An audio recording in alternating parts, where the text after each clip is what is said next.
আমার আল্লাহ দয়াময় কখনো কখনো একটা মানুষকে অসুস্থ করে দেন। দুনিয়াতে একটা বাচ্চা অসুস্থ হয়ে গেলে বাবা মার মন মানে না, দুনিয়ার মানুষ ঘুমিয়ে যায়, রাত 2টা বেজে যায়। আল্লাহ দয়াময় মায়ের অন্তরে মায়ের হৃদয়ে সন্তানের জন্য এমন মায়া মহব্বত দিয়েছে। দুনিয়ার মানুষ ঘুমিয়ে রাত 2টার সময় বাচ্চা বিছানায় শুয়ে শুয়ে কষ্ট পায়, মা ওই মায়া মমতার হাতটা মাথায় বুলিয়ে দেয়, শরীরে বুলিয়ে দেয়, ঠোঁটে মুখে চুমাকায়, আর চোখের পানি ফেলে ফেলে আর চোখের পানি ফেলে ফেলে আল্লাহর কাছে কেঁদে কেঁদে বলে, আল্লাহ আমার বাচ্চাকে আপনি সুস্থ করে দেন। মায়ের মতো এত আপন, আব্বার মতো এত আপন দুনিয়ায় আর কাউকে পাবেন না। ও ভাইরা বাবাজিরা, অধিকাংশ দুনিয়ার মানুষ আমাকে আপনাকে ভালোবাসে সাথে, বাবার মা এমন নিয়ামত, সন্তানকে নিঃস্বার্থ ভালোবাসে। জোরে বলুন সুবহানাল্লাহ। বাবা মা নিঃস্বার্থ ভালোবাসা, স্ত্রীর ভালোবাসা, শ্বশুর শাশুড়ির ভালোবাসা আর বাবা মার ভালোবাসা এক নয়। প্রত্যেকের যে যার জায়গায় প্রাধান্য আছে, কিন্তু মায়ের ভালোবাসা আলাদা ভালোবাসা।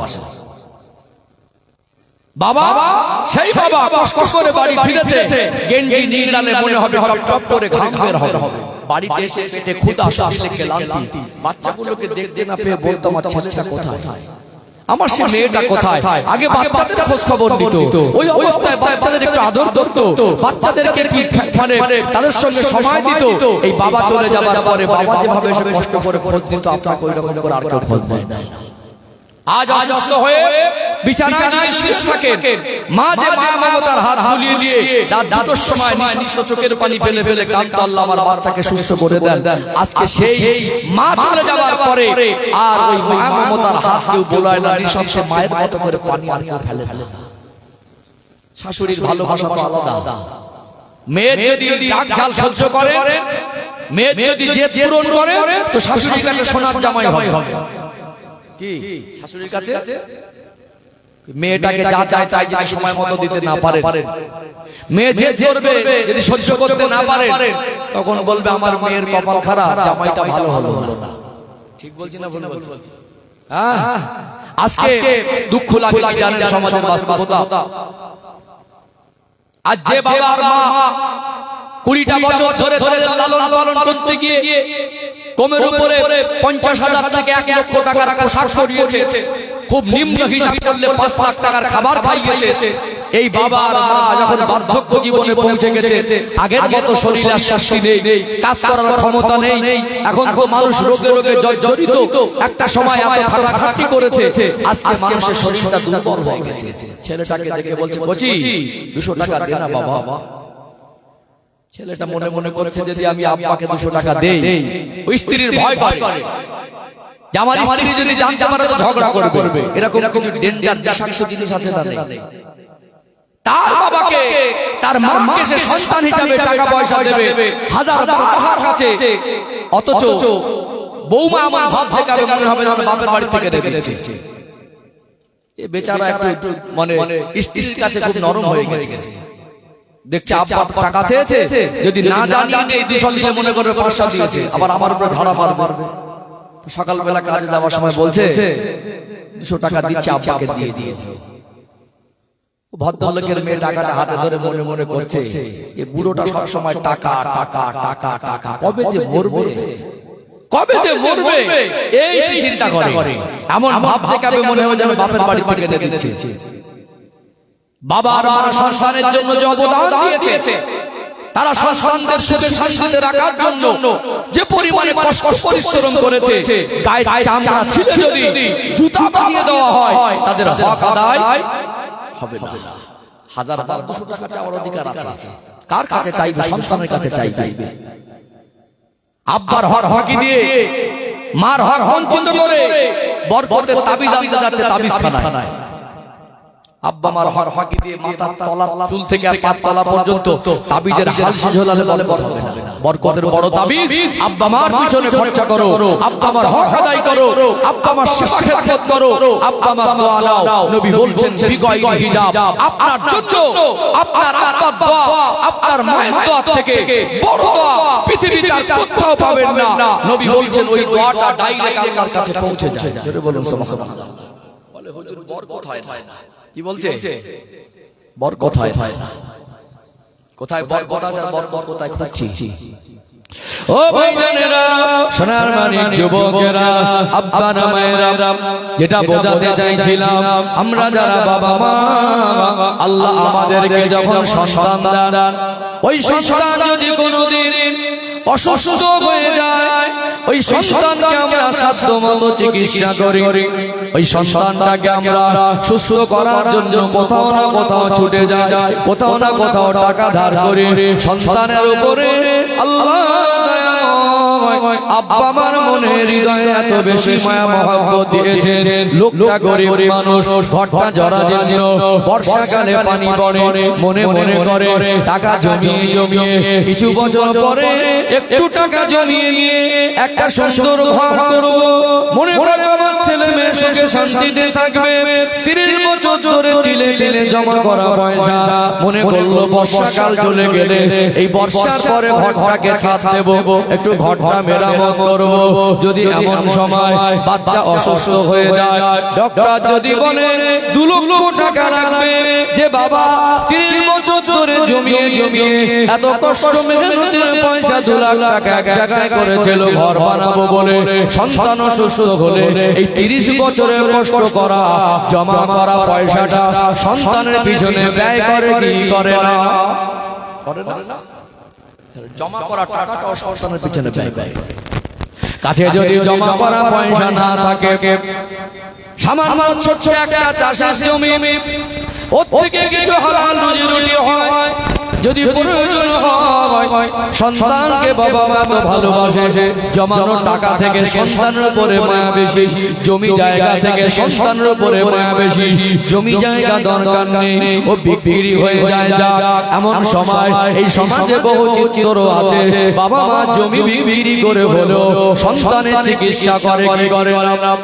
আবার দেখবেন জমা করার টাকা নেই, বিক্রি করার মতো জমি জায়গা নেই, নিরুপায় হয়ে গিয়ে বাবা মা একটা সময় মানুষের দ্বারে দ্বারে গিয়ে হাত পাতে নিজের সম্মান মর্যাদাটুকু বসতো। কোন দিন অনাহারে থেকেছে, একটা সময় ওই মানুষটা বাড়িতে শুধু আলু ভর্তা সবজি ডাল ভাত খেয়েছে, মানুষের কাছে হাত পাতেনি।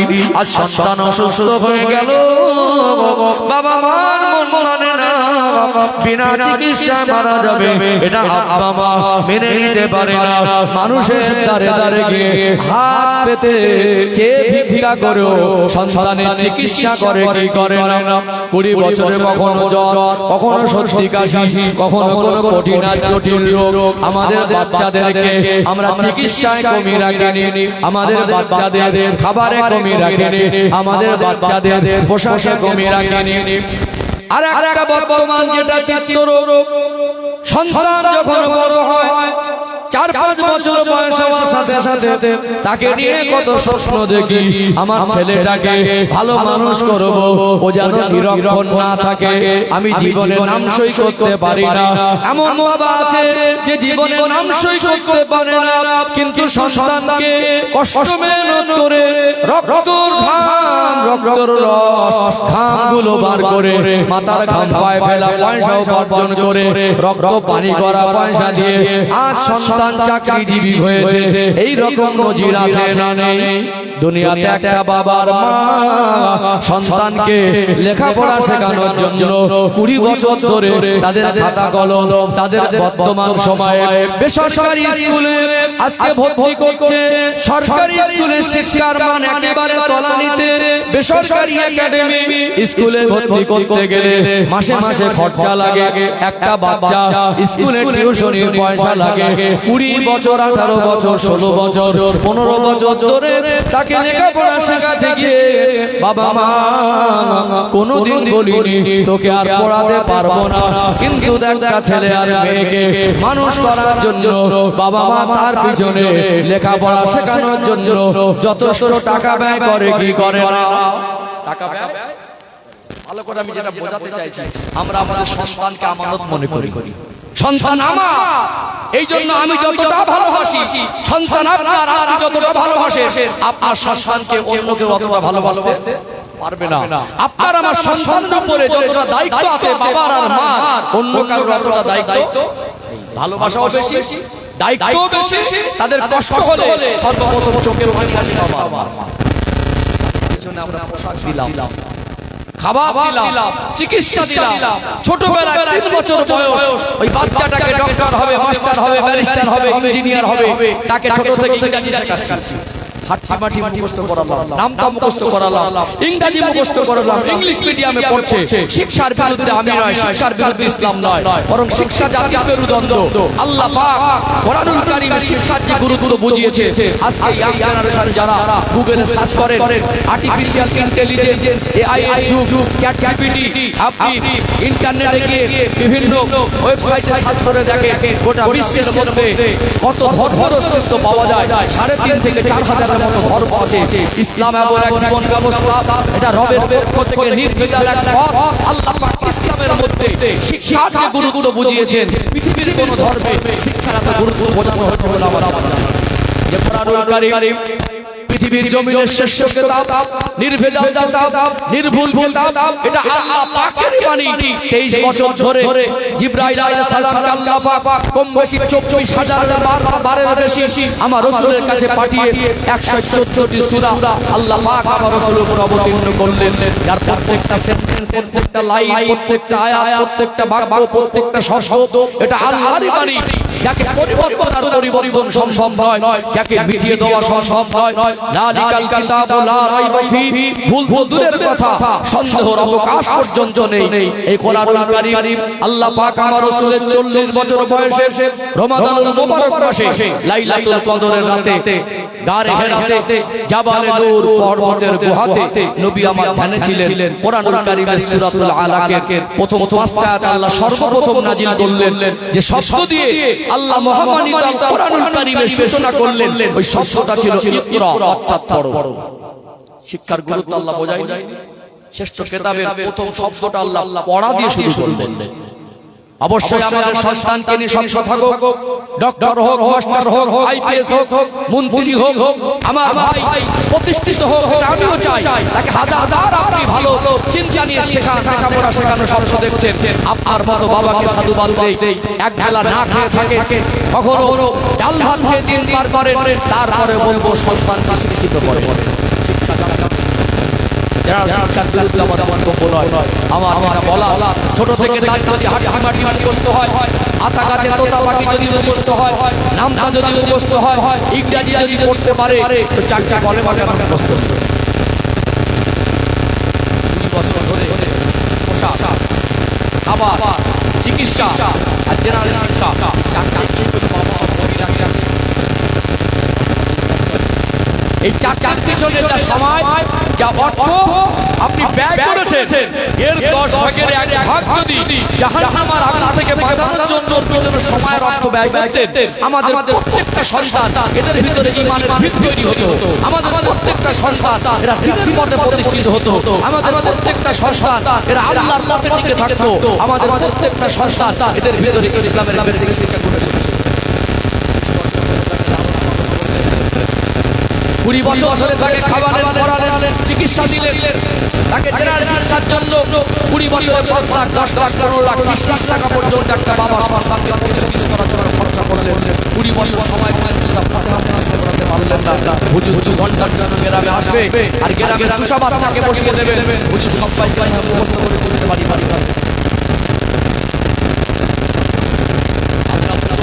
20 বছর ধরে 4টা কলেমা মুখস্থ করাতে পারলেন না, আর হুজুর আসবে 200 বাচ্চাকে গ্রামের মানুষকে বসিয়ে দেবেন 2 ঘন্টার জন্য। সবাইকে মনে হয় গুলে খাইয়ে ভরে চলে যাবে। আমরা বাবা মা দায়িত্বহীন। আমাদের উপরে যে মহান দায়িত্ব আল্লাহ দিয়েছেন, জাহান্নামের আগুন থেকে নিজে বাঁচতে হবে, আর পরিবারবর্গকে বাঁচাতে হবে। আমরা খাবারের দায়িত্বটা বুঝেছি, পোশাক কিনে দেওয়ার দায়িত্বটা বুঝেছি, অসুস্থ হয়ে গেলে চিকিৎসা দেওয়ার দায়িত্বটা বুঝেছি, আমরা আমাদের সন্তানদেরকে বাংলা লেখাপড়া শেখাতে হবে এটা বুঝেছি। কিন্তু জাহান্নামের আগুন থেকে বাঁচানোর জন্য তার চিন্তায়, চেতনায়, লেবাসে, পোশাকে, চলাতে ফেরাতে, কথায় বার্তায়, তার ভিতরে নবীর আদর্শ দরকার, তার ভিতরে ইসলামের বেসিক শিক্ষা দরকার, উজুর শিক্ষা দরকার, গোসলের শিক্ষা দরকার, পাক পবিত্র কিছু মাসালা দরকার, একটা মানুষ মরে গেলে জানাজা কিভাবে পড়তে হয় সেই শিক্ষাটুকু দেওয়া দরকার। এইটুকু আমরা বুঝতে চাই। ঠিক বলছি না ভুল বলছি? কষ্ট পাচ্ছেন নাকি? খাবার খাওয়াতে হবে এটা তো বুঝলাম, পড়াতে হবে এটা তো বুঝলাম, অসুস্থ হবে চিকিৎসা, অসুস্থ হলে চিকিৎসা করতে হবে এটা তো মাথায় ঢুকেছে। কিন্তু জাহান্নাম থেকে বাঁচানোর জন্য তার কথাটা যেন রাসূলুল্লাহর আদর্শের মতো, তার চলাটা যেন নবীর আদর্শ অনুযায়ী হয়, তার বলাটা যেন ইসলাম অনুযায়ী হয়, তার লেবাস পোশাক ইসলাম অনুযায়ী হয়।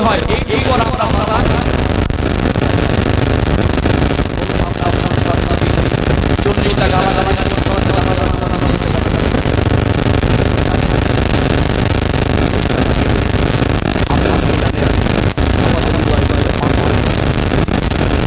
জীবনে 10টা 20টা 30টা মানুষের জানাজায় হাজির হলাম, জীবনে 10 40 জন মানুষের লাশকে কবরে নামাতে দেখলাম, 10 জন 30 জন 40 জন মানুষের জানাজা নামাজ পড়লাম। জানাজা নামাজটাকে শিখতে হবে, চিন্তা বলে দেয় ইমাম সাহেব জানাজা নামাজের নিয়ে একটু ভাঙা ঠিক আছে, নিয়তটা বাংলায় বলে দিল,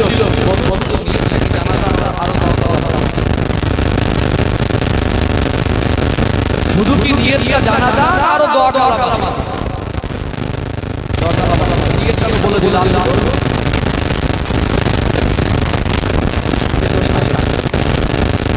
আপনার সন্তান অবশ্যই ডক্টর হোক, অবশ্যই মাস্টার হোক, অবশ্যই চাকরিজীবী হোক, ইসলাম পৃথিবীর জীবন ব্যবস্থার নাম মানুষ জাতি। আমার ইসলাম মানুষকে শিক্ষার কথা বলে, আমার ইসলাম মানুষকে তার জীবনের আভ্যন্তরীণ এবং বাহ্যিক পবিত্রতা অর্জনের কথা বলে। আপনার সন্তান ডক্টর হলে আদর্শবান হবে, আপনার সন্তান নেতা হলে সেবক হবে, বিচারক হলে ন্যায় বিচারক হবে। তার ভিতরে যদি ইসলামের আদর্শটুকু না বোঝান, ছোট থেকে পারিবারিকভাবে তাকে যদি ইসলামের পথে প্রতিষ্ঠিত না করেন, ও যদি কোনোদিন নেতা হয় তো চোর হবে, বিচারক হয়তো ঘুষ হবে, পয়সা হলে অহংকারী হবে, ক্ষমতা পেলে গরিবের জুলুম করবে। আর ওর ভিতরে যদি ইসলাম এসে যায়, ও ক্ষমতা পেয়ে মানুষের পাশে দাঁড়াবে, অর্থ হলে অহংকার করবে না, মানুষকে ভালোবেসে তার উপকার করবে, তার অর্থ গরিবের মুখে হাসি ফুটবে, ইসলামের প্রচারে কাজে আসবে। ইসলামের আলো প্রত্যেকের জীবনে দরকার আছে। বিশ্বাস করুন 365 দিন জলসা দিয়ে পৃথিবীর নামি দামি বক্তা এনে সারা এলাকায় 5 কিলোমিটার চতুর্দিকে মাইক লাগিয়ে দিয়ে পৃথিবীর উন্নত মানের চাল দিয়ে বিরিয়ানি করে বলা সমান খেয়েও সমাজ পরিবর্তন অতক্ষণ হবে না যতক্ষণ আমরা বাবা আর মা সন্তানদেরকে ভালো মানুষ করার জন্য প্রতিজ্ঞাবদ্ধ।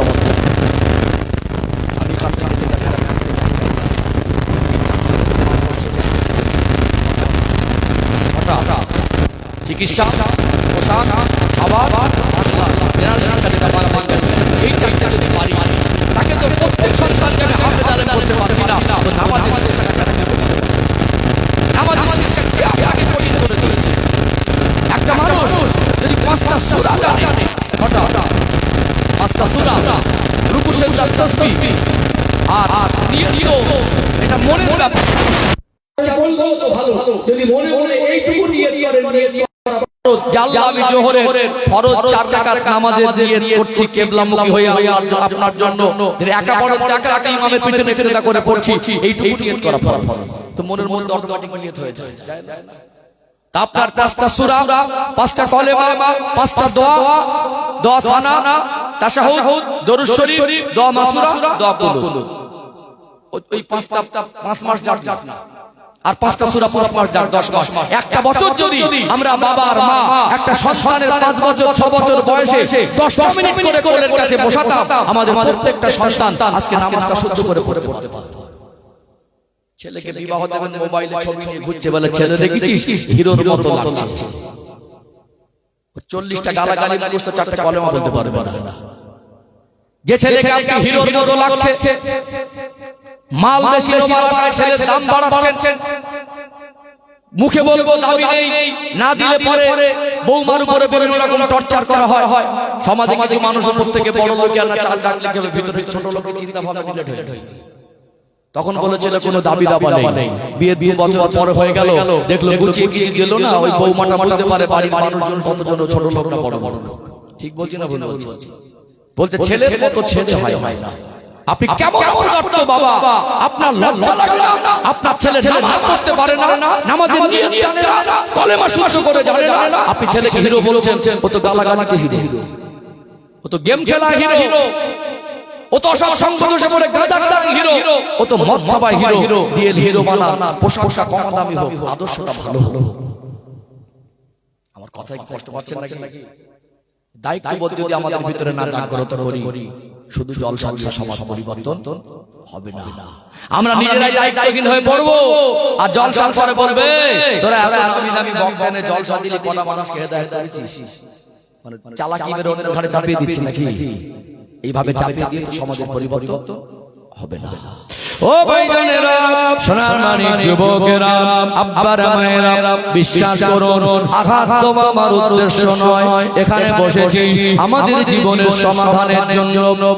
আল্লাহ পাক কোরআনুল কারীমে বলেন, সূরা তাহরিমের 6 নম্বর আয়াত, এটা আপনার আহালের নামাজের শিক্ষাটা দিতে হবে, উজুর শিক্ষাটা দিতে হবে, ঈমানের শিক্ষা দিতে হবে, আদবের শিক্ষা দিতে হবে। কোরআনুল কারীমের 21 নম্বর পারা সূরা আল আহজাবের 21 নম্বর আয়াত আল্লাহ পাক বলেন, লাকাদ কানা লাকুম ফি রাসূলিল্লাহি উসওয়াতুন হাসানা, আমার হাবিবের মধ্যে রয়েছে তোমাদের জন্য উত্তম আদর্শ। আমার সন্তানের ভিতরে যে আদর্শ প্রতিষ্ঠিত হবে, ওটা আমার রাসূলুল্লাহর আদর্শ হতে হবে। আপনি বাবা আর মা 10টা মিনিটের জন্য যদি 24 ঘন্টার ভিতরে একটা বাচ্চার পিছনে 2 বছর সময় দিতেন, আমাদের প্রত্যেকের বাচ্চারা দিনের পথে প্রতিষ্ঠিত হয়ে যেত। একটা মানুষ সে যদি 4টে সূরা না জানে, তার বয়স যদি 40 বা 50 বছর হয়, ওই মানুষটা 40 বা 50 বছরের বয়সেও তার জীবনের কোনো দিনের জোহরের নামাজ শুদ্ধ হলো না। একটা মানুষ যদি কোমের উপরে 3টে সূরা না জানে, তার পোশাক দেখে যত তেজি মুসলমান মনে হোক, যার নাম শুনে যত ভালো মুসলমান মনে হোক, তার বাবার পরিচয় শুনে যত বড় মুসলমানের ঘরের সন্তান মনে হোক, ওই সন্তানটা যদি 3টে সূরা না জানে, তার বয়সটা যদি 30-40 বছর হয়, ওই মানুষটা যদি কোমের উপরে 3টে সূরা কোরআন শরীফের না জানে, ওর বয়স যদি 60-70 বছর হয়, ও যদি নেতা হয়, ও যদি চাকরিজীবী হয়, ও যদি ধনী হয়, ও যদি মন্ত্রীও হয়, ওই মানুষটা 3টে সূরা জানে না মনে, ওর জীবনের একদিনের এক ওয়াক্তের এক রাকাত নামাজ জীবনে সুস্থ করে পড়তে পারিনি। কটা সূরা কোমের উপরে? 3টে সূরা না জানলে 2 রাকাত নামাজটা পড়বেন কি করে? সূরা ফাতিহা 2টো সূরা যদি না থাকে তো 2 রাকাত নামাজ শুদ্ধ হবে? আমার কথা কি বুঝতে পারছেন?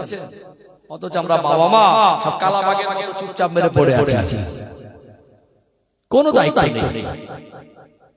আপনি দাদু বাজারে যান, ঘুরতে যান, বেড়াতে যান, খাবার নিয়ে বাড়িতে আসেন, নাতি পোতাদের উপরে দয়া মায়া, কাছে যদি খুচরো পয়সা থাকে, 7-8 টাকাও থাকে, এক কাপ চা খেয়ে একটা বিস্কুট পকেটে করে নিয়ে নাতি পোতার জন্য আনেন।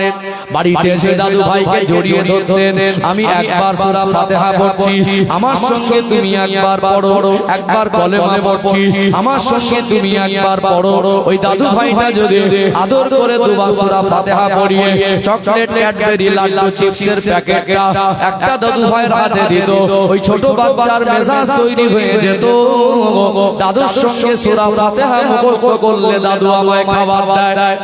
ও মাস্টার হলো নামাজি হতো, নেতা হলো নামাজি হতো, ওর ভিতরে ঈমানের ভিত তৈরি হতো।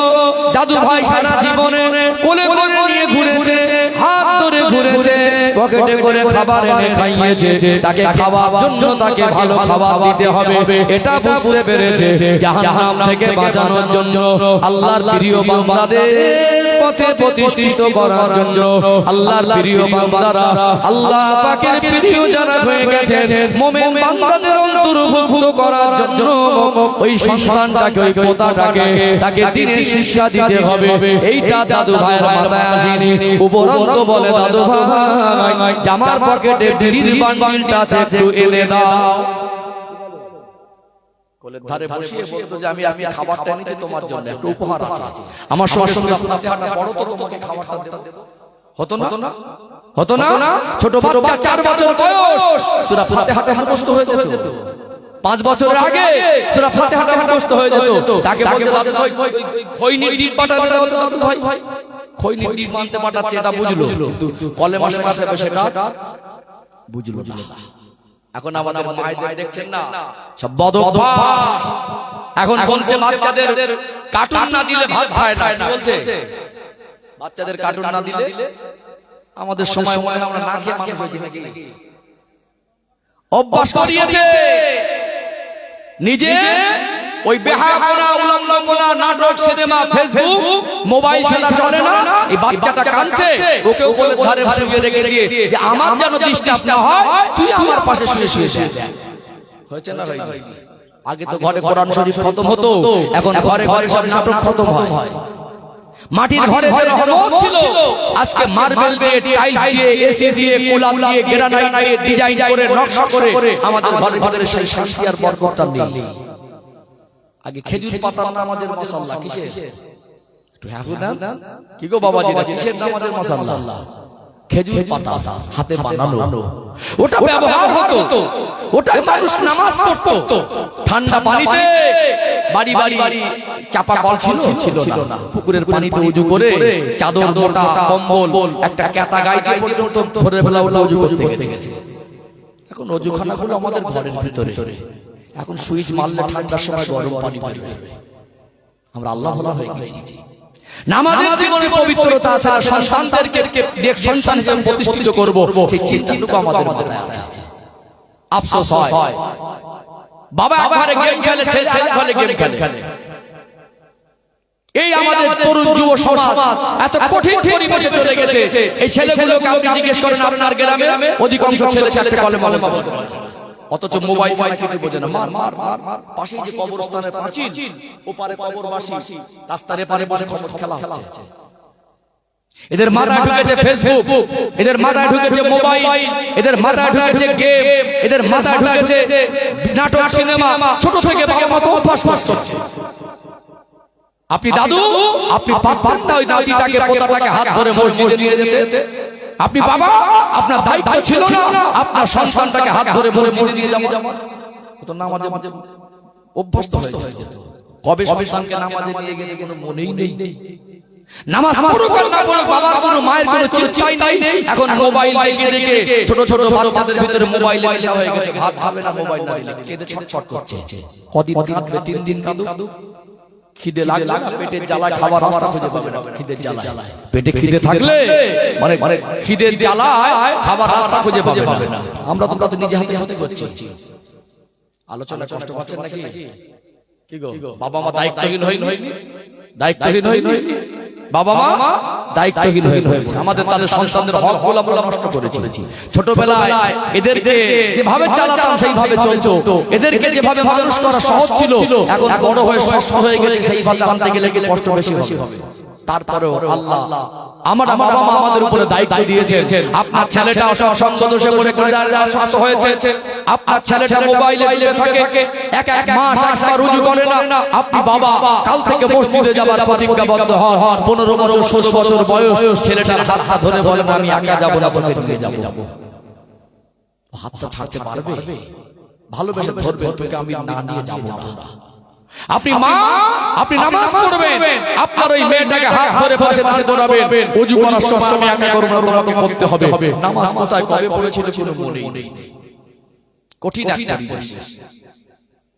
এটা দুনিয়ায় এই সন্তানদের মানুষ করার ক্ষেত্রে আমরা হক নষ্ট করলে সন্তানদের দুনিয়া আখিরাত বরবাদ হবে। এর জন্য বাবা মা দায়ী হবে। বাবা মা সন্তানদের ছোটবেলায় যদি হক আদায় না করে, ওই সন্তান বড় হয়ে মার হক আদায় করবে তার কোনো নিশ্চয়তা নেই। এই সন্তান আখিরাতে গিয়ে ধরা পড়লে বাবা মার আমল থাকলেও আল্লাহর কাছে বাবা মা সন্তানের হক নষ্ট করার জন্য আসামি সাব্যস্ত হবে দুনিয়া আখিরাতের ক্ষেত্রে।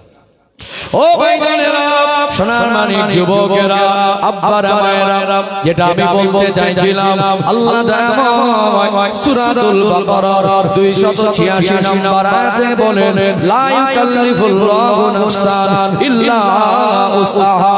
ওরে আমার বান্দা বান্দি, আমি আল্লাহ তোমাদেরকে সাধ্যতি কিছু চাপিয়ে দিই না, যার অর্থ ইসলাম আমাদের জন্য বোঝা নয়, যেটা আমাদের দ্বারা হবে না। আমার আল্লাহ এমন কোন হুকুম আমাদেরকে চাপিয়ে দেয় না। সন্তানদের আমরা মানুষ করতে পারবো না এমন নয়, নামাজে হিসাবে করতে পারবো না এমন নয়, বরং এটা আমাদের গাফিলাতি, এটা আমাদের অবহেলা, এটা আমাদের দায়িত্বহীনতা। একটা ছোট উদাহরণ দিলে সহজে বুঝে আসবে। ও ভাইরা বাবাজিরা, ইসলাম তো মানুষের জন্য কঠিন নয়। আপনার সন্তানকে দ্বীনের পথে প্রতিষ্ঠিত করা তো আপনার জন্য কঠিন নয়। আপনি খাবার যেটা দিলেন, পোশাক যেটা দিলেন, চিকিৎসা যেটা দিলেন, 20 বছর বই খাতা কলম, টিউশনের পয়সা, স্কুলের পয়সা দিলেন, এটা যদি আপনি পারেন, এগুলো যদি আপনার কঠিন না লাগে, জাহান্নাম থেকে বাঁচানোর জন্য ইসলামের শিক্ষাটা কেন আপনার জন্য কঠিন লাগলো? কিন্তু এটা কঠিন নয়। আমরা গাফিলাতি করে, অবহেলা করে, আমরা দায়িত্বহীন, তার ফলাফল আজকে দুনিয়া আমাদের সন্তানদের চেহারা সুন্দর হলে কি হবে? আদর্শ ভালো না, তাদের কর্ম ভালো না। ও ভাইজানেরা, একটা ছোট উদাহরণ দিলে সহজে বোঝা যাবে। ইসলাম সহজ, আল্লাহ বোঝা হিসাবে চাপিয়ে দেয়নি। আজকে বর্তমান সময় প্রত্যেকটা মানুষ আমাদের কেউ যদি 20,000 বা 30,000 করে অনুদান দেয়, আমাদের মধ্যে কেউ কি বলবো আল্লাহ লাগবে না? বলবো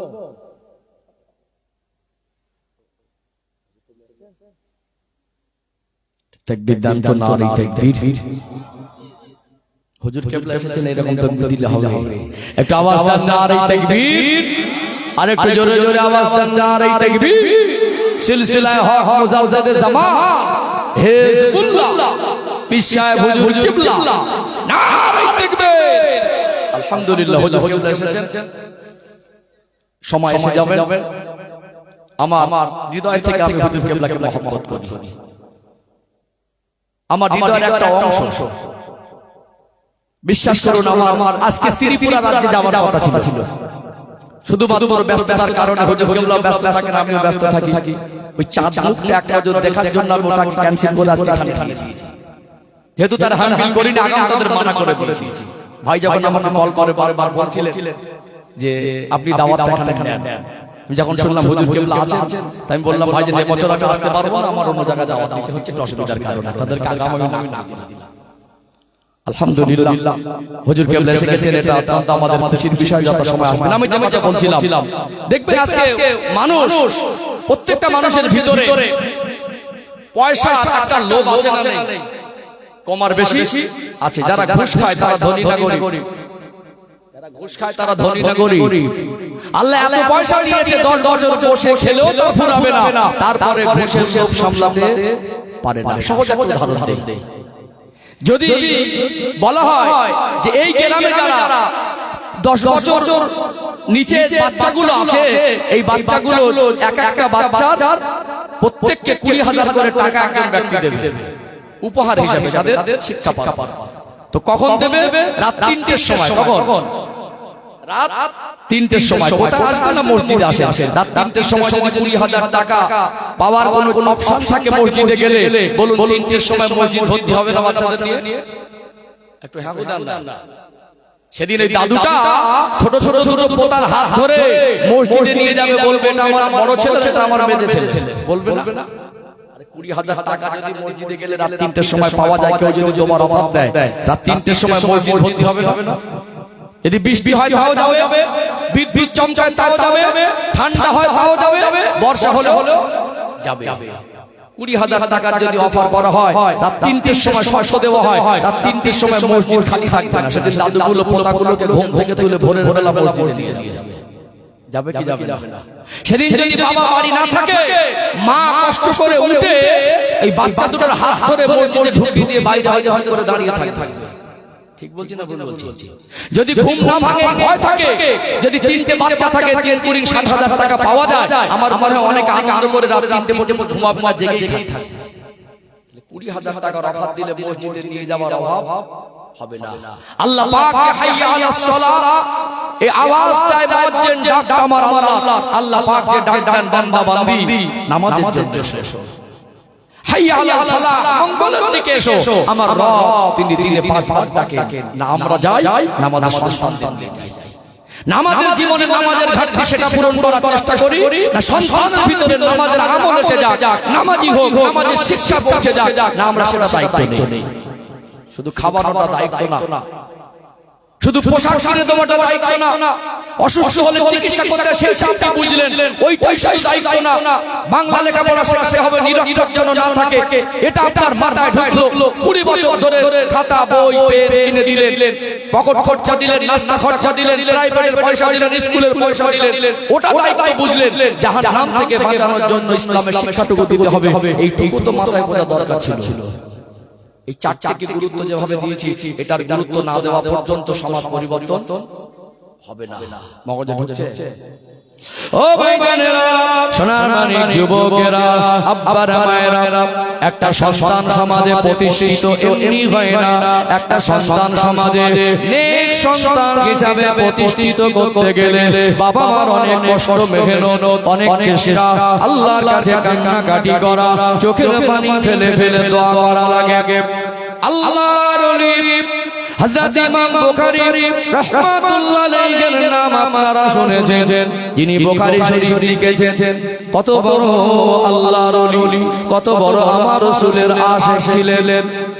তিনি কম বেশি 6 লক্ষের মতো হাদিস শরীফ মুখস্থ করেছিলেন।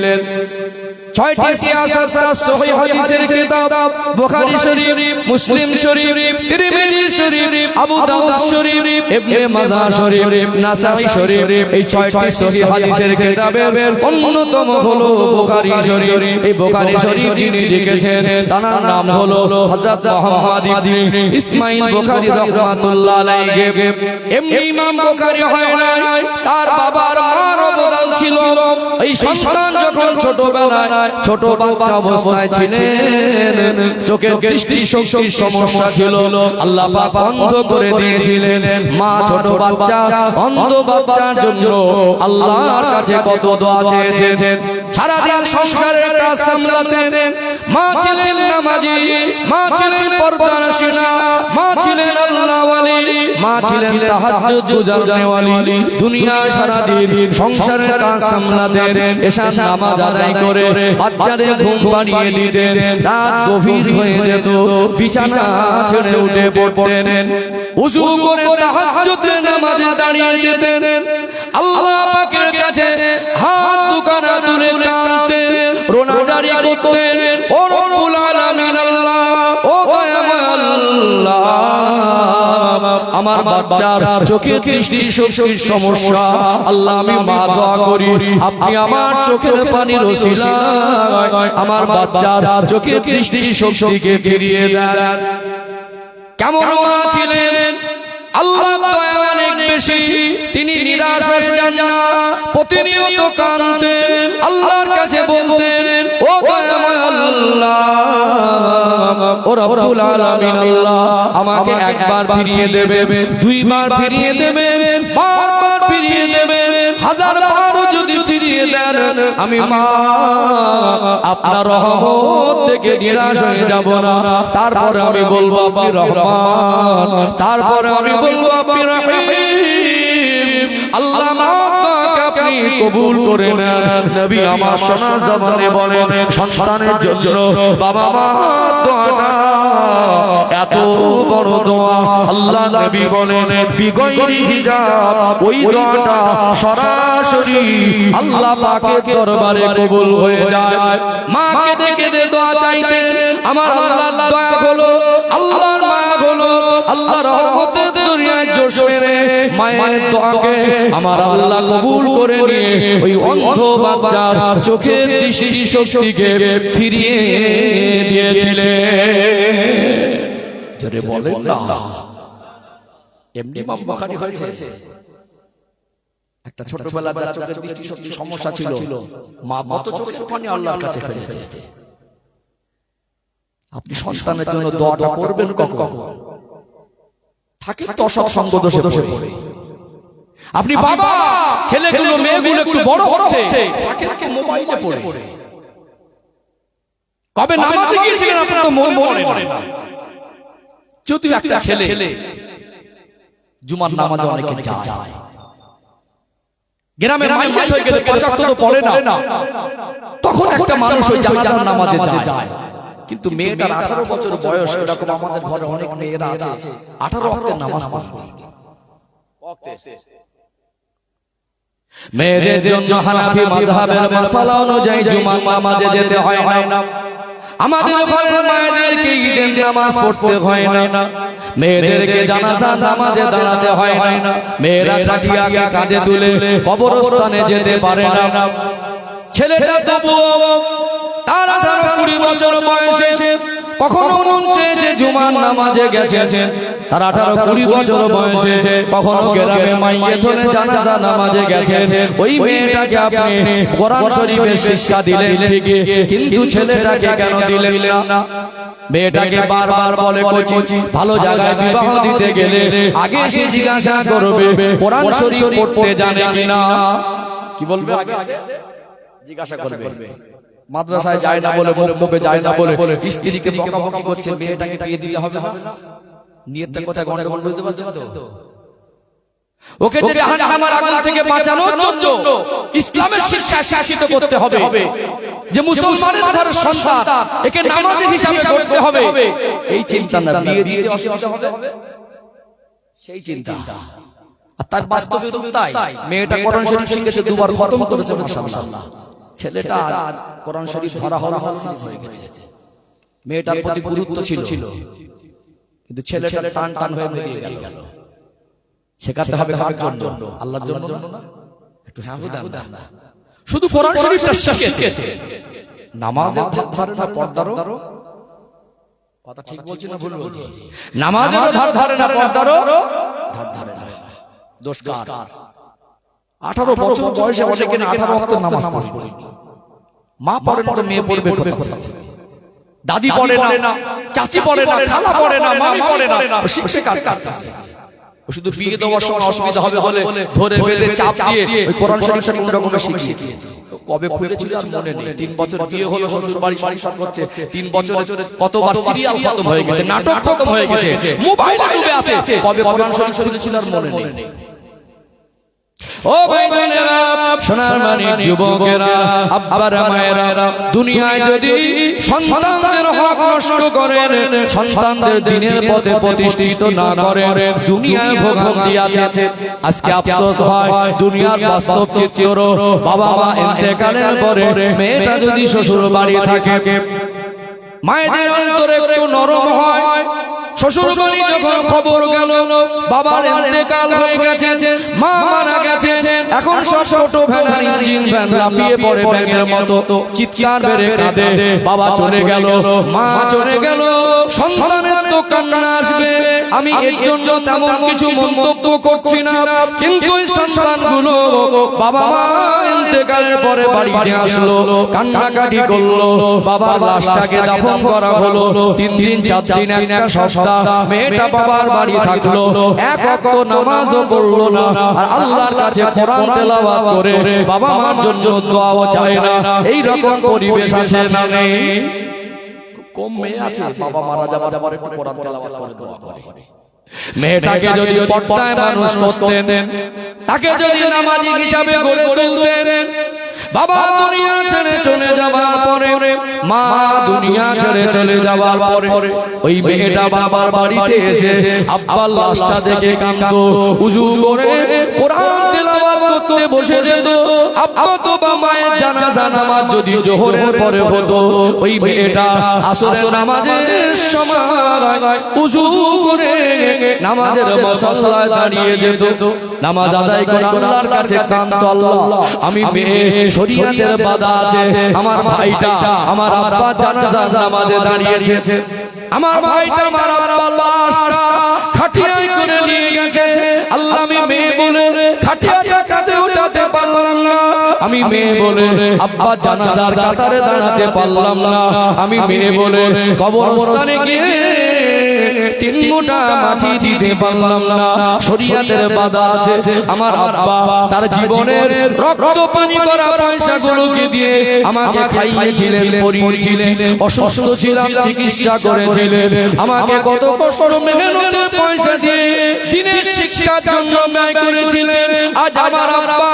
চিরজন্মের মতো চলে গেলেন আব্বার কবরের ধারে যদি নাও যেতে পারে জানাজার ময়দানে যদি নাও যেতে পারে খাটিয়াটা মেয়েটা যদি কাঁধে নাও নিতে পারে যদি কোরআনুল কারীম তেলাওয়াত করে নামাজের মুসল্লায় বসে কেঁদে কেঁদে বলে রব্বির হামহুমা কামা রব্বায়ানি সগীরা নেক সন্তান পর্দানাশিনা নামাজে মেয়ে কোরআন পড়নে ওয়ালি মেয়ে ওই 2 ফোঁটা চোখের পানিকে আমার আল্লাহ আব্বা মায়ের জন্য নাজাতের ওসিলা করে দেয়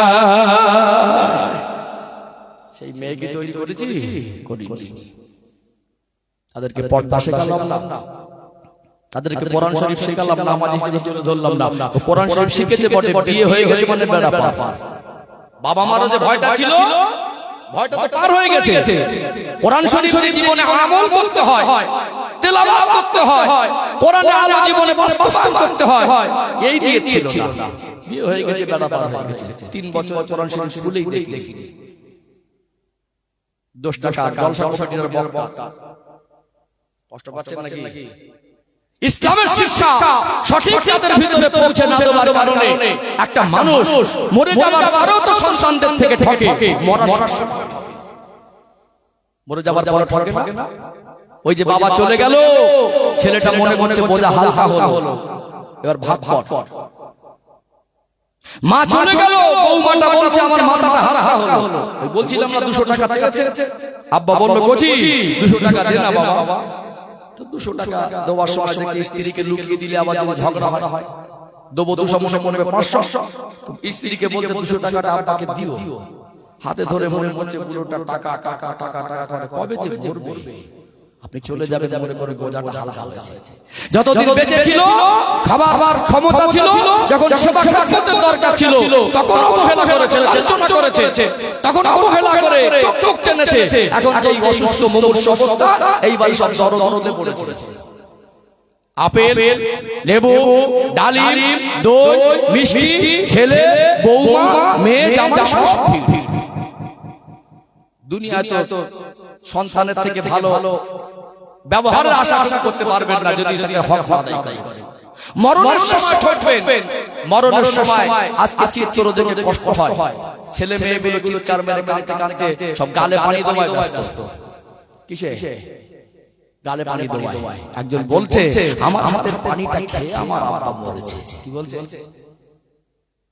জান বেরিয়ে যাচ্ছে তবে গালে পানি দিচ্ছে ইসলাম কি বলে যখন খাবার ক্ষমতা ছিল তখন খাওয়ায়নি এখন কাঁদছে এখন বৌমাটা বলছে আমার শ্বশুর বাবার মতো ভালো হতো একটা সময় অবহেলা করেছে এবার চলে যাচ্ছে তখন দরদ দেখাচ্ছে খাবারে যদি হয় খেদমত যদি করতে হয় যখন অসুস্থ ছিল যখন ভালো ছিল তখন তাদের খেদমতে খাবার দেওয়া দরকার ছিল একটা মানুষ মুমূর্ষু অবস্থায় থাকলে অবশ্যই যদি বিছানা সজ্জা হয় না খাইয়ে তো রাখবেন না প্রয়োজনে খাওয়াতে হবে নবী আমার সোনা জবানে বলেন একটা মানুষ মুমূর্ষু অবস্থায় যদি থাকে ওই মানুষটাকে বিরক্তি করা যাবে না ওই মানুষটার কাছে গিয়ে জোরে চিৎকার করে কান্নাকাটি করা যাবে না ওই মানুষটাকে কলেমা শরীফের তালকিন দিতে হবে যদি সন্তানদের মধ্যে কোরআন শরীফ পড়তে জানেন উযু করে মুমূর্ষু ব্যক্তি মওতের কষ্ট সাকরাতুল মওতের কষ্ট পায় যদি সূরা ইয়াসিন শরীফটা পড়ে এই সূরা ইয়াসিন শরীফ তেলাওয়াতের ওসিলায় আল্লাহ দয়াময় একজন ব্যক্তির মওতের কষ্টটাকে আমার আল্লাহ সহজ করে দেন জোরে বলুন সুবহানাল্লাহ একটা মানুষ যখন মুমূর্ষু অবস্থায় থাকে তাকে বিরক্তি করা যাবে না তার কাছে জোরে কান্নাকাটি করা যাবে না নবী আমার বললেন কলেমা শরীফের তালকিন দেন কলেমা শরীফের তালকিনের অর্থ প্রেসার ক্রিয়েট করে পড়ানো নয় তাকে শোনাতে হবে এই জন্য পড়ানো নয় একটা মানুষ কখন কার ইন্তেকাল হবে কত সময়কে দুনিয়ায় থাকবো কারোর এই খবর জানা নাই আল্লাহ পাক কোরআনুল কারীমে বলেন ফাইজা জা আজালুহু লা ইস্তাখিরুনা সাআতাও ওয়া লা ইস্তাকদিমুন আল্লাহ পাক বলেন বান্দা বান্দি ইন্তেকালের সময় হয়ে গেলে সামান্য যারা টাইম আগে পিছে করা হবে না কারো 3 সেকেন্ড না 3 মিনিট না 3 মাস হায়াত আছে এটা তো আমাদের জানা নাই হয়তো মানুষ তার 20 সেকেন্ড হায়াত পাবে ওই সময় হয়তো কথা বলার শক্তি আর শরীরে নেই তখন যদি তাকে প্রেসার ক্রিয়েট করা হয় কলেমা পড়ো বলুন তো কলেমা কি পড়তে পারবে বরং কলেমা শরীফটা শোনাতে হবে যদি কথা বলার ক্ষমতাটুকু না থাকে ওই কলেমা শরীফটা শুনে মনে মনে যদি সমর্থন করে ওটাও আল্লাহ পাকের দরবারে কলেমা পড়ার মধ্যে শামিল হয়ে যাবে কলেমা শরীফের তালকিন দেওয়া কোরআন শরীফের সূরা ইয়াসিন তেলাওয়াত করা আব্বা মার জন্য নামাজের মুসাল্লায় বসে আল্লাহ আমার আব্বাকে যদি হায়াত থাকে তো ফিরিয়ে দেন আর যদি হায়াত না থাকে তো আল্লাহ ঈমানের সঙ্গে মওত দেন দোয়া করা সেটা বাদ দিয়ে এখন তিনজন চারজন লাইন দিয়ে গালে পানি দিচ্ছে জান চলে গেছে তার গালে দিচ্ছে বাপের বাড়ি এসেছে 3 দিন আগে আব্বা অসুস্থ এক ওয়াক্ত নামাজ দিয়ে কোরআন তেলাওয়াত নেই বাপ মারা যাওয়ার পরে এক সপ্তাহ থাকলে একটা নামাজ নেই কোরআন তেলাওয়াত নেই শুধু কি কাবলি নাজাত আমার কথা কি বুঝতে পারছেন ওই চোখের পানিটা যদি নামাজের মুসাল্লায় ফেলতেন ওই চোখের পানিটা যদি আপনি আমার নাজাতের জন্য ফেলতেন এইজন্য মরণের সময়ও ইসলামের শিক্ষা যদি সন্তানকে না দেন না মরণের সময় ঠকবে বিরক্তি করা যাবে না খাবানোর ইচ্ছা ছিল যখন সুস্থ আছে এখন খাওয়া যখন খেতে পারবে না মাথার ধারে মানুষটা মারা গেল খাবার চতুর্দিক থেকে সব দই মিষ্টি রসগোল্লা ডালিম বেদানা আপেল সব ভর্তি করে দিচ্ছে তখন সবাই দরদ দেখাচ্ছে ও খুব ভালোবাসতো খুব ভালো ছিল খেদমত যদি করতে হয় যখন খেতে পারে তখন খাওয়া ঠিক বললাম না ভুল বললাম মরণের পরেও ঠকবে ছেলেটাকে মানুষ করলেন বিয়ে দেওয়ার সময় বলেছিলেন ছেলে কিছু হিরোর মতো লাগছে তো গেম খেলায় হিরো তো গালাগালিতে হিরো ফেসবুক চালাতে হিরো আব্বা মরে গেল জানাজা নামাজ ইমাম সাহেব বাংলায় বলে দিল বটে কানে ঢুকলো না চলে গেল উড়ে একজন মানুষের আব্বা মরে গেলে মা মারা গেলে তার যা হৃদয়ের অবস্থা থাকে তার যা মানসিক অবস্থা থাকে ওই সময় জানাজার নামাজের নিয়ে জীবনে মুখস্থ করি মাথায় ঢুকবে সহজে তো বুক ফেটে কান্না আসছে অবশ্যই আন্তরিক রক্তে সম্পর্ক বাবা চলে যাবার পরে ছেলে যদি গুনাহগার হয় মদখোর হয় বেনামাজি হয় জিনাখোর হয় বাবা মার জন্য তার কষ্ট হবে কোন যে তার মানসিক অবস্থা ওই সময় ইমাম সাহেব বাংলায় বলে দিল নিয়তটা সকলের মাথায় ঢোকে না মাথার উপর থেকে যায় তাহলে ছেলেটাকে মানুষ করলেন 18 বছর 20 বছর ধরে 5 লাখ টাকার খাবার খাওয়ালেন 1 লাখ টাকার পোশাক দিলেন আর 5-10 লাখ টাকা ইংরেজি বাংলা অঙ্ক শেখালেন তার পিছনে খরচ করলেন অসুস্থ ছিল অন্যের কাছে হাত পেতে ভিক্ষা করলেন জানাজা নামাজটা কিভাবে পড়তে সেটা শেখালেন আপনি লাশ হয়ে গেলেন এই লাশটা আব্বা লাশের সামনে দাঁড়িয়ে ছেলেটা তখন ধোঁকা খেয়ে গেলেন কষ্ট পাচ্ছেন নাকি দায়িত্ব এইটুকু নিজের ভিতরে জাগ্রত করতে হবে আমার সন্তান আমার কাছে আমানত এইটুকু মনে করতে হবে জাহান্নাম থেকে বাঁচানোর জন্য তাকে ইসলামের বেসিক শিক্ষাগুলো আমাদের প্রত্যেককে দিতে হবে আর যদি না দেন একটা সময় গিয়ে সন্তান যখন ইসলামের সঠিক শিক্ষা আমার নবীর আদর্শ যখন সে না শিখবে তার চিন্তায় চেতনায় লেবাসে পোশাকে চলাফেরাতে ইসলামের আলো যখন বাস্তবায়ন না হবে একটা সময় বাবা মার হক নষ্ট করলে এইবার আপনি রেগে গিয়ে তার জন্য বদদোয়া করবেন এইবার আপনি তার জন্য অসন্তুষ্ট হয়ে আল্লাহর কাছে বদদোয়া চাইবেন। আপনি জানেন বাবা মার দোয়া বদদোয়া দুটোই আল্লাহর কাছে কবুল হয়। আপনার সন্তানকে হক নষ্ট করে এইবারও বিয়াদবি করছে, শেষ বয়সে আপনার থেকে বদদোয়াটা নিল, দোয়া নিতে পারবে না। পৃথিবীতে বাবা মা যদি সন্তানের হক আদায় করে, বার্ধক্য জীবনেও সন্তানের থেকে সেবা খেদমতটা পায়। ছোটবেলায় তাদের হক আদায় করলে আপনি বার্ধক্য জীবনে চলে গেলে তাকে বলতে হবে না সে আপনার হক আদায় করবে। আর যদি না করে ওই শেষ বয়সেও সন্তানের সঙ্গে সম্পর্কে একটা ফাটল ধরে যাবে। আপনার পিছনে খরচা করাটা তার কাছে বোঝা মনে হবে, আপনি বেঁচে থাকবেন সেটা তার কাছে ভারী মনে হবে। আপনার সম্পর্ক ভালোবাসবে, আপনাকে ভালোবাসবে। আর আপনি শেষ বয়সে কষ্ট পেয়ে বদদোয়া দিয়ে দেবেন আপনারই সন্তান যার জন্য ভিক্ষা করে চিকিৎসা করেছিলেন, আপনারই সন্তান 4 ঘন্টা 5 ঘন্টা মাটি কেটে রক্ত পানি করে গায়ের মাথার ঘাম পায়ে ফেলে বাড়ি ফিরে যাকে এসে করে ঠোঁটে ঠোঁটে চুমা দিয়েছিলেন, আজকে কষ্টে বার্ধক্য জীবনে তার জন্য বদদোয়া করছেন। আপনি জানেন আপনার সন্তানকে আপনি বদদোয়া দিয়ে ধ্বংস করছেন।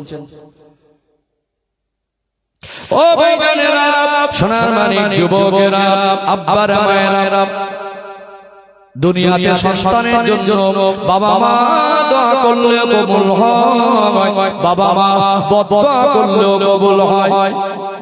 যত বড় আল্লাহর ওলি হয়ে যাক, বাবা মা যদি হক নষ্ট করে, বাবা মার সঙ্গে যদি বেয়াদবি করে, বাবা মার মনে যদি কষ্ট দেয়, যদি ওই বাবা মা বদদোয়া করে দেয়, আল্লাহর ওলি হয়ে গিয়েও বদদোয়া থেকে ছাড় পাওয়া যায় না। বনি ইসরাঈলদের মধ্যে একজন মস্ত বড় আল্লাহর ওলি বান্দা ছিলেন, যার নাম হলো হযরত জুরাইজ রাহমাতুল্লাহ আলাইহি। তিনি ছিলেন ফানা ফিল্লাহ, তিনি ছিলেন আল্লাহর আশিক দেওয়ানা। সব সময় আল্লাহ পাকের ইবাদতে মশগুল থাকতেন। মায়ের কাছে চলে গেলেন, মা বৃদ্ধা মানুষ, মা আমাকে একটু অনুমতি দেন, মা আমাকে একটু ইজাজত দেন, আমি একটু গভীর জঙ্গলে যাব, নিরিবিলি জায়গায় যাব, একাকিত্বটা আমার ভালো লাগছে, একটু সেখানে গিয়ে একা একা আল্লাহর ইবাদতে ধ্যানে মশগুল হব, বাড়িতে নামাজ পড়ি, জিকির আজকার করি, বাচ্চাদের কান্নার আওয়াজ, মানুষের কথার আওয়াজে মাঝে মাঝে আমার বিরক্তি লাগে, মা আপনি আমার অনুমতি দেন। বৃদ্ধা মা ভাবলেন, আমার ছেলে তো দিনদার, আমার ছেলে তো আল্লাহওয়ালা, ও তো নামাজ পড়ে, ও তো আল্লাহর ধ্যানে মশগুল থাকে, ও তো বেশি বেশি আল্লাহর ইবাদত করে, আমি মা হয়ে ওকে কি করে মানা করি? মা বললেন, বাবা তোকে তো মানা করতে পারবো না, যা যদি মনে হয় কোন নিরালা জায়গায় গিয়ে তুই বেশি বেশি আল্লাহকে ডাকতে পারবি, চলে যা। মায়ের থেকে অনুমতি নিয়ে চলে গেলেন। বাড়ি থেকে 20 কিছুটা দূরে একটা গভীর জঙ্গলে ছোট্ট একটা ইবাদতখানা বানালেন, দরজা বন্ধ করে দিয়ে। আল্লাহর এত বড় আশিক ছিলেন, একাকিত্ব জায়গা পেয়ে কয়েকদিন হয়ে গেল, বাড়ি আর ফিরলেন না, আল্লাহ ধ্যানে ইবাদতে মশগুল হয়ে গেলেন।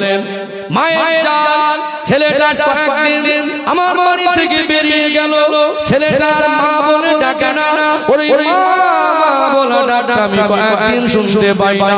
মার মনে হলো আমার জুরাইজকে একবার আমি দেখতে যাব, বয়সটা একটু বেশি হয়ে গেছে, আগের মতো শরীরে আর শক্তি নেই। অনেক কষ্ট করে পায়ে হেঁটে অনেক খোঁজাখুঁজি করে ওই ইবাদতখানার ধারে দাঁড়িয়ে গেলেন, দরজার ধারে গিয়ে আওয়াজ দেন, ও বাবা জুরাইজ, কয়েকদিন হয়ে গেল বাবা, কয়েকটা দিন পার হয়ে গেল, তোর ওই মুখের মা বলা ডাকটা আমি শুনতে পাই না, আমি তোর মা এসেছি বাবা, একটুখানি দরওয়াজাটা খুলে দে। কিতাবের বর্ণনা এসেছে আল্লাহর ওলি হযরত জুরাইজ রাহমাতুল্লাহ আলাইহি দেখছেন মা বাইরে, মা দাঁড়িয়ে আছে, তখন তিনি নামাজে মশগুল। বলুন তো নামাজটা কার জন্য? কার জন্য? আল্লাহর জন্য না? আল্লাহ ওয়ালাদের নামাজে তাড়াহুড়ো থাকে না। নামাজে দাঁড়িয়ে রয়েছেন, মনে মনে বলছেন আমার মা এসেছেন, একটু বসে আরাম করুন, আমি নামাজ থেকে ফারেক হয়ে মার সঙ্গে কথা বলবো। বয়স হয়ে গেলে অনেকের ধৈর্যটা কমে যায়, আগের মতো আর থাকে না। যুবক ভাইদেরকে বলি, আব্বা বকছে একটু বকো, মা বকেছে একটু বকো না। মায়ের রাগ সহ্য করা, হজম করা সব নসিব খুলে যাবে। কে বকেছে? আব্বা বকেছে। ছোটবেলা কত বিরক্তি করেছি, এরকম জলসার দিনে ছেলেটাকে বলেছিল আব্বা টাকা দাও, 100 টাকা দিয়ে কান মেরে ফেলে দিয়েছি, লবণ 100 টাকা কি হয় বলেন আমাদের ছেলেরা? আব্বা রাগ করিনি, আব্বা একটা হেসে দিয়েছিল, পকেট থেকে আর 100 টাকা দিয়ে যা। বিরক্তি করিনি আমরা? বিরক্তি করিনি? তারা রাগ করিনি, আনন্দ করেছে। আজকে আব্বা বকছে, বার্ধক্য জীবনে গেলে আর সেই ধৈর্যটা থাকে না। মা দাঁড়িয়ে দাঁড়িয়ে মনে মনে করেন, আমি তোর মা বিদ্যা মানুষ, এতটা কষ্ট করে যদি তোর কাছে আসতে পারি, তুই কি তোর মায়ের জন্য দরজা খুলতে পারিস না? মা তো এখন বার্ধক্য জীবন, সেই চিন্তা আগের মতো স্ট্রং নেই। মা মনে মনে করতে লাগলেন, ইবাদত করিস কর, এতে তো আমার আপত্তি নেই, আমি তোর মা আছি, অন্তত আমার সঙ্গে তো দুটো কথা বলবি। মা ধৈর্য হারা হয়ে রাগ করে ফিরে এসেছে। ছেলে নামাজ থেকে ফারেক হয়ে দরজা খুলে ডাইনে বামে পিছনে সামনে দেখলেন মা নেই। এত বড় আল্লাহর আশা ছিল, এত বড় আল্লাহর দেওয়ানা ছিলেন, তিনি আবার পুনরায় ইবাদতে মশগুল হয়ে গেলেন। বাড়িতে মা ফিরে আসলেন, রাত গভীর হয়ে গেল, মায়ের চোখ থেকে অঝরে টপটপ করে পানি গড়িয়ে যায়। মনে মনে করা, আর তো আমার ছেলে, আমি খামাখা আমার ছেলের উপরে রাগ করেছি, মনে হয় আর একটু যদি অপেক্ষা করতাম আমার ছেলের সঙ্গে মনে হয় দেখা হয়ে যেত। আর যা মার যা, ও তো আমার ছেলে, ও তো ইবাদত করে, আমি একটু যদি আর অপেক্ষা করতাম মনে হয় দেখা হতো। মার মনে হলো কালকে সকালবেলা আরেকবার যাব, কাল সকালবেলা আরেকবার যাব। দ্বিতীয় দিন সকালবেলা মা অনেক কষ্ট করে আবার পুনরায় ইবাদতখানার কাছে চলে গেলেন। দরজার বাইরে থেকে আওয়াজ দেয়, ও বাবা ছেলে, ও বাবা জোরাই, আমি তোর মা এসেছি বাবা, কালকে এসেছিলাম, আজকে আবার এসেছি, একটুখানি দরজাটা খুলে দে, তোকে কয়েকদিন হয়ে গেল দেখি না, আমি তোর মা, তোর এই মুখটা না দেখে আমার বড় কষ্ট হয়, আমি তোর মা, তোরা দূর থেকে ছুটে এসেছি, আমার জন্য কি তোর কিছু হয় না? আল্লাহর ওলি জুরাইজ রাহমাতুল্লাহ আলাইহি দ্বিতীয় দিনও নামাজে মশগুল ছিলেন। তার মনে মনে হলো মা আমায় ডাকছেন, এখন আমি এই নামাজে মশগুল হয়েছি, মা কালকে চলে গেছে, হয়তো আজকে আর যাবে না, নামাজ থেকে ফারেক হয়ে মায়ের সঙ্গে কথা বলবো।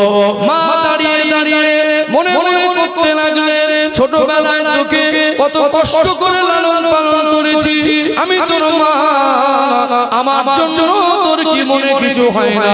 তোর জন্য যদি আমার কষ্ট হয়, আমার জন্য তোর কষ্ট হওয়া উচিত। আমি যে দুটো দিন আসছি, তুই কেন দরজা খুলিস না? মা দ্বিতীয় দিন ডাক করে চলে যাচ্ছে আর বলছে, তোর কাছে আমি আর আসবো না, তোর কাছে আমি আর আসবো না। মা জান রাতের বেলা বাড়ি আসে, ঘুম ভেঙে যার বাচ্চার কথা মনে করে, মনে মনে করলেন আর একবার যাবো, আর একবার যাবো। তৃতীয় দিন সকালবেলা মা পুনরায় রওনা হয়ে গেলেন। দরজার ধারে দাঁড়িয়ে মা ডাকবেন, ছেলেটা তখন অপেক্ষা করছিল, মা আজকে যদি আসে। অপেক্ষা করে করে একটু দেরি হয়ে গেল, মা আসতে দেরি করছে, নামাজে নিয়ত করেছে আর মা ওই সময় গিয়ে হাজির হয়েছে। ছেলেটার মনে মনে হলো মায়ের জন্য তখন অপেক্ষা করছিলাম, মা তখন আসে নাই, নামাজে নিয়ত করেছি আর মা এসেছে।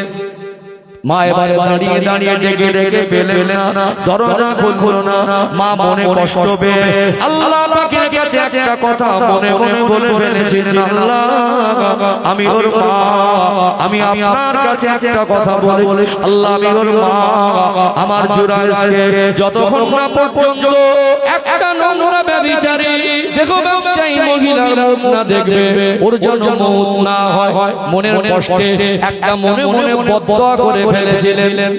কিতাবের বর্ণনা এসেছে, ওই জঙ্গলে থাকতেন আল্লাহর ওলি মানুষ, আর ওই জঙ্গলে থাকতেন একজন দেহ ব্যবসায়ী পাপী মানুষ। দেখবেন এই রাতের বেলা গভীর রাতে একদল ভালো মানুষ ওঠে আল্লাহর তাহাজ্জুদের নামাজ আদায় করতে, আবার একদল মানুষ সব চিন্তা নিয়ে সমাজের জন্য কিছু খারাপ কাজ করে, কি করে না। একজন তরুণ যুবতী মেয়ে ছিল, অবিবাহিতা, ওই মেয়েটার বিবাহ হয়নি। সে মনে মনে করে, আমার মতো নিকৃষ্ট মানুষ জঙ্গলে আর কেউ নেই, জুরাইজের মতো আল্লাহর ওলি মানুষ জঙ্গলে আর কেউ নেই। আমার জঙ্গলের ভিতরে দুনিয়ায় কত পাপ আমি করি, আল্লাহর ওলি নাম শুনেছি, আজকে তার মনে শয়তানের ওয়াসওয়াসা হলো, সে মনে মনে করলো কেমন আল্লাহর ওলি, একবার তার কাছে যাব, আর পয়সা লাগবে না, বিনা পয়সায় তাকে আমি একটু ফোনে তার সঙ্গে সময় কাটাবো। আল্লাহর ওলি হযরত জুরায়দ রাহমাতুল্লাহ আলাইহি ওই সময় ইবাদতের মধ্যে মশগুল, ইবাদত খানায় ওই ব্যভিচারী দেহ ব্যবসায়ী অবিবাহিত একটা মেয়ে আসলো, বাইরে থেকে আওয়াজ দেন চিকন গলায়, ও জুরায়েদ, আমার চেহারা সুন্দর জেলাকার মানুষ পাগল, পয়সা বিনিময়ে সময় দিতে পারি না, আজ আমার মনে হলো জুরায়েদ আল্লাহর ওলি মানুষ, জুরায়েদের সঙ্গে একটু সময় কাটাবো, পয়সা লাগবে না। বলুন তো আল্লাহ ওয়ালারা কাকে ভয় করে?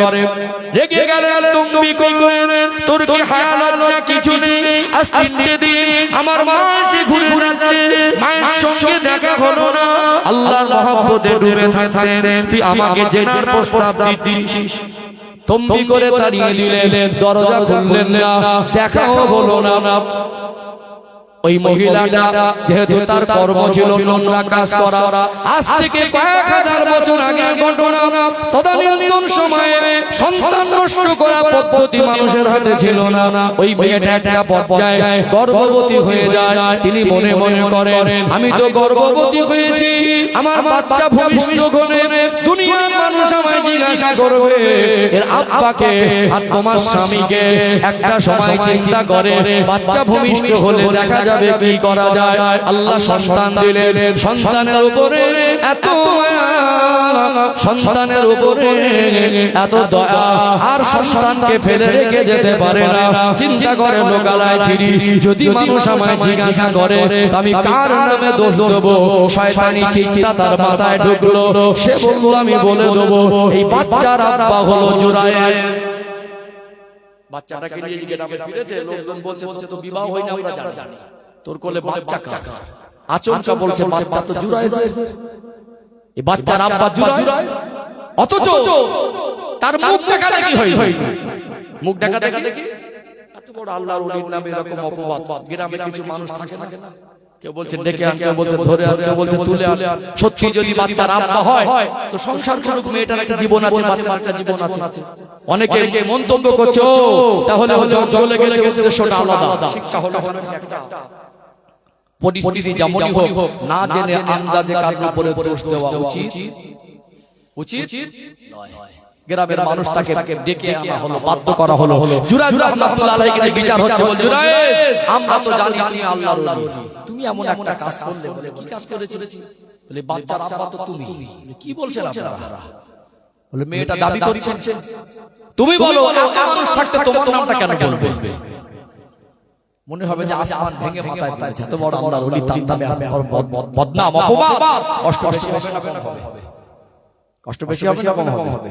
আল্লাহর ওলি জুরায়েদ রাহমাতুল্লাহ আলাইহি বলছেন, দেখেন আপনারা আমাকে চেনেন, আমি আপনাদের গ্রামের মানুষ, আখলাক আদর্শ চরিত্র সবই জানেন। বিশ্বাস করুন, আমি আল্লাহর কসম করে বলছি বাচ্চার আব্বা আমি না। আমার তো দুনিয়ার কোনো সাক্ষী নেই, সাক্ষী আমার আল্লাহ আছে। তো আমার মনে হয় এই মহিলাটার চরিত্র ভালো না। আমার একদিনের ঘটনা, কয়েক মাস আগের কথা মনে পড়ে। এই মহিলা সম্ভবত আমার ঘরের দরজায় গিয়ে আমাকে জেনার প্রস্তাব দিয়েছিল, আমি আল্লাহকে ভয় করে তন্দি করে তাড়িয়ে দিয়েছিলাম। আমার মনে হয় এই মহিলাটার চরিত্র ভালো না। সত্য বলেছে না মিথ্যা বলেছে? যে এই কথাটা বলেছে, কিছু বিচারকদের মধ্যে মানুষ বলে উঠলো তোমার ঘরের দরজা পর্যন্ত গিয়েছিল, এটা স্বীকার করলে বাচ্চার আব্বা স্বীকার করতে অসুবিধা কোথায়? সত্য কথা বলার পরে বিপদটা বাড়লো না কমলো? বিপদটা বাড়লো না কমলো? আল্লাহর ওলিরা যখন বিপদে পড়ে কাকে ডাকে? আল্লাহ ওয়ালাদের, মুমিনদেরকে হেফাজত করেন তিনি কে? মুমিনদের হেফাজত করেন আল্লাহ। আল্লাহ বলছেন, বান্দা বান্দি তোমরা যদি মুমিন হয়ে যাও, আমি আল্লাহর ওয়াদা আছে তোমাদের জন্য আমার সাহায্যের দরজাটা উন্মুক্ত করে দেব। জোরে বলুন। আল্লাহর ওলি জুরায়েদ রাহমাতুল্লাহ আলাইহি নিরুপায় হয়ে গেলেন, এলাকার মানুষ বিচারকরা মানতে চায় না, কি করে তিনি নির্দোষ প্রমাণ করবেন? তিনি বললেন, দুনিয়ায় আমার কোনো সাক্ষী নাই, আমি আপনাদেরকে সাক্ষী পেশ করতে পারবো না, তবে আল্লাহর কসম করে বলি আমার সঙ্গে এই মহিলার কোনোদিন কোনো শারীরিক সম্পর্ক হয় নাই, এই বাচ্চার আব্বাও আমি নয়। যখন বিচারকরা মানে না, তিনি বললেন আমাকে একটু সময় দেন। উযু করে নিলেন, নামাজে দাঁড়িয়ে গেলেন, আল্লাহ পাকের দরবারে হাত দুখানা তুলে রোনা জারি করতে লাগলেন, আল্লাহ আপনি সম্মান ইজ্জত বাঁচানোর মালিক, আল্লাহ আমার দুনিয়ায় কোনো সাক্ষী নাই, একমাত্র সাক্ষী আপনি, আল্লাহ আমার সম্মান ইজ্জতকে আপনি বাঁচান। কেঁদে কেঁদে বলেন, আল্লাহ এই যে ছোট বাচ্চা মাত্র কয়েকদিন বয়স, আপনি যদি ছোট বাচ্চার জবান খুলে দিতেন, এই ছোট বাচ্চা এত ছোট বয়সে কথা বলে না, ও যদি জবান খুলে বলে দিত ওর আসল আব্বাকে, হয়তো বা আমার সম্মান বেঁচে যেত। আমার আল্লাহর ওয়াদা অনুযায়ী হযরত জুরাইদ রাহমাতুল্লাহ আলাইহির দোয়াকে আমার আল্লাহ কবুল করে নিয়েছিলেন। দোয়া শেষ করে ছোট বাচ্চা দিকে লক্ষ্য করে বললেন, এ ছোট বাচ্চা, আমার আল্লাহ যদি আমি জুরাইদের দোয়া কবুল করে থাকে, তুই জবান খুলে বলে দে তোর আসল আব্বাকে। ওই ছোট বাচ্চা জবান খুলে গেল, তিনি বলতে লাগলেন, আমার আব্বা জুরাইদ নয়, আমার আব্বা হলো জঙ্গলের এক রাখাল। ও ভাইজানেরা, সোনার মানিক যুবকেরা, আব্বারা মায়েরা, এত বড় আল্লাহর মাহবুব ছিলেন, তিনি দোয়া করেছেন, আর তৎক্ষণাৎ তার দোয়া কবুল করে নিয়ে আমার আল্লাহ ছোট বাচ্চার জবান খুলে দিয়েছেন। এটা কি কারামাত নয়? হাক্কানি আল্লাহর ওলি আছেন না? সবাই বলেন আছে না? আল্লাহর ওলির এই হাক্কানি আল্লাহর ওলি ছিলেন, তার এই কারামাত দ্বারা বোঝা যায় নিঃসন্দেহে আল্লাহর ওলি। এত বড় আল্লাহর ওলি মানুষ, তিনি এমন একটা বিপদের সম্মুখীন হলো, আল্লাহ হেফাজত করেছেন, আল্লাহ সম্মান ইজ্জত বাঁচিয়ে দিয়েছেন। হঠাৎ মায়ের কানে খবর গেল, জুরাইদের নামে কি যেন শোনা যায়, তাকে বিচার করছে। মা জান আর থাকতে পারে না, অমনি কাঁদতে কাঁদতে চলে আসলেন, ছেলের গলা জড়িয়ে ধরে কাঁদে, ও বাবা ছেলে, ও বাবা জুরাইদ, আজকে কি শুনছি বাবা, বিচার তো তখন হয়ে গেছে। মা যখন বিষয়টা শুনলো, মা কেঁদে কেঁদে বলে, ও বাবা ছেলে, ও বাবা জুরাইদ, এ পাপ তুমি করোনি, এ পাপের ফল তোমার নয়। যখন 3 দিনের মাথায় তোমার কাছে গিয়েছিলাম, দরজা খুলতে দেরি করেছিলে, দরজা খুলুনি, সেদিন আমি মা মনে মনে রাগ করে কষ্ট পেয়ে তোমার জন্য আল্লাহর কাছে একটা বদদোয়া করে ফেলেছিলাম। আল্লাহ আমার ছেলেকে, যখন আমি ওর মা, আমার জন্য যখন দরজা খোলার সময় হয় না, আমি ওর মা বলি, একটা ব্যভিচারীর মুখ না দেখা পর্যন্ত যেন মওত না হয়। আমি তোমার মা, আমি মনে মনে বদদোয়া করেছিলাম, আল্লাহ ছাড়া, আমি ছাড়া কেউ জানে না।